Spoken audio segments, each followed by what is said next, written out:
بسم الله الرحمن الرحيم. قال نبينا صلى الله عليه وسلم: من أنذر معسرا أو وضع له أظله الله بظله، وكما قال عليه الصلاة والسلام والتسليم. رواه مسلم. அல்லாஹ் நல்லடியார்களே, கியாமத் நாளையில் தனது அர்ஷனுடைய நிழலை அல்லாஹ் தஆலா 7 விதமான நபர்களுக்கு தருவதாக வரக்கூடிய ஒரு ஹதீஸை நாம பார்த்தோம். நீதமான தலைவர், 2வது நபர் இறைவனுடைய வணக்க வழிபாடுகளிலேயே திளைத்த வாலிபர், 3வது நபர் பள்ளியோடு தனது உள்ளத்தை தொங்கவிட்டு கொண்டிருந்தவர், அதாவது அதிகமாக பள்ளியோடு தொடர்புடையவர். 4வது நபர் இறைவனுக்காக வேண்டி பிரியம் கொண்ட இருவர், இறைவனுக்காக வேண்டியே பிரியத்தை முறித்து கொண்டவர்கள் அப்படிங்கிற அந்த பட்டியலில் வர்றவங்க. 5வது தவறான காரியங்களிலிருந்து தன்னைத்தானே தற்காத்து கொண்டவர்.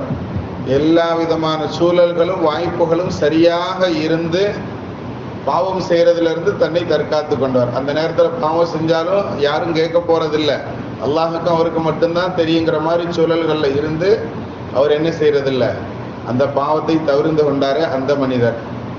6வது யாரு அப்படின்னு சொன்னா, வலது கரம் செய்யும் தர்மம் இடது கைக்கு கூட தெரியாமல் செய்வாரு, அவ்வளவு மறைவாக தர்மம் செய்யக்கூடியவர் அப்படிங்கிறார். 7வது நபர் தனிமையிலும் இறைவனை நினைத்து கண்ணீர் வடித்தவர் அப்படிங்கிற இந்த 7 விதமான நபர்களுக்கு அல்லாஹ் தஆலா தன்னுடைய அர்ஷனுடைய நிழலை தருவதாக நாம சென்ற வாரம் ஒரு வாரம் முழுவதும் நாம் இந்த ஒரு ஹதீஸை நாம பார்த்தோம். இதனுடைய சுருக்கம் என்ன அப்படின்னு சொன்னா, இந்த 7ஐயுமே நாம நல்ல தரவா ஆராய்ந்து பார்த்தோம்னா, இறைவனுக்காக வேண்டி அமல் செய்யறது, அதிலும் குறிப்பாக நல்ல விஷயங்களை மறைச்சு செய்யறது அப்படிங்கிறத நம்மளுக்கு இதுல இருந்து சுருக்கமாக சொல்லப்படக்கூடிய. ஆனால் இன்றைய காலங்களில் பார்த்தோன்னு சொன்னா எல்லாம் யூடியூப் உலகமாக ஆகிருச்சு. எல்லாமே எப்படி ஆயிருச்சு?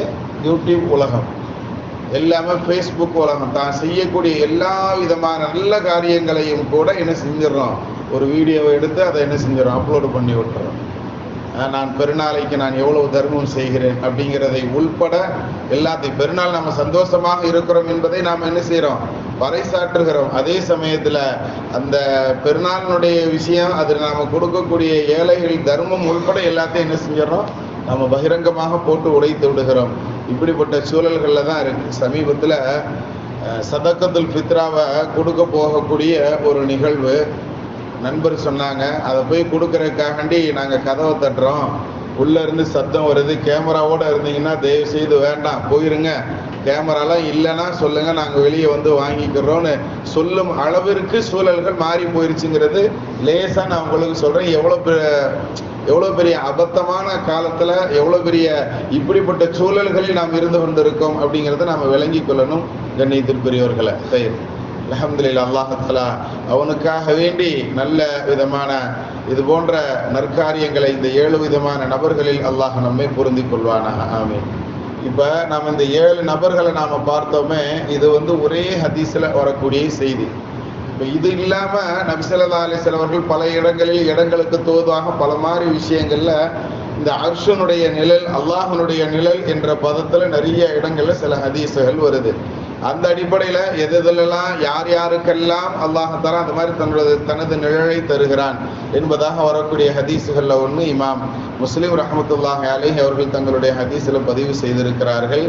மன் அன்வர முஅசிரன், யார் ஒரு கடன் கட்ட முடியாதவருக்கு அவகாசம் கொடுக்கிறாரோ, யாருக்கு கடனை திரும்ப கொடுக்க முடியல, அவர் உண்மையிலேயே கஷ்டத்துல தான் இருக்கிறாரு அப்படிங்கிற சூழலை அறிந்து கொண்டவர், அவருக்காக வேண்டி கடனை பரவாயில்ல, அவர் கேட்குற டைம் வரைக்கும் அந்த கடனுடைய தவணை டயத்தை என்ன செய்யறாரு, அதிகப்படுத்தி கொடுக்கிறார் அப்படின்னு சொன்னா, அல்லது வவாலஹு, அல்லது அந்த கடனை அவருக்கு என்ன செஞ்சிடறாரு, தள்ளுபடி பண்ணி கொடுத்துட்றாரு அப்படின்னு சொன்னா, இவருக்கு அவல்லஹுல்லாஹு ஃபீ ظில்லிஹி, தனது நிழலிலே அல்லாஹ் தஆலா அவருக்கு நிழலை தருகிறான் என்பதாக நபி ஸல்லல்லாஹு அலைஹி வஸல்லம் அவர்கள் முஸ்லிம் ஷரீஃபில் வரக்கூடிய இந்த ரிவாயத்தில் நமக்கு சொல்லி தர்றாங்க. கண்ணியத்திற்குரியவர்களை, இந்த பழக்கம் இன்றைய காலத்தில் ரொம்ப அரிதாக போய்கிட்டு வருது அப்படின்னு தான் நமக்கு தோணுது.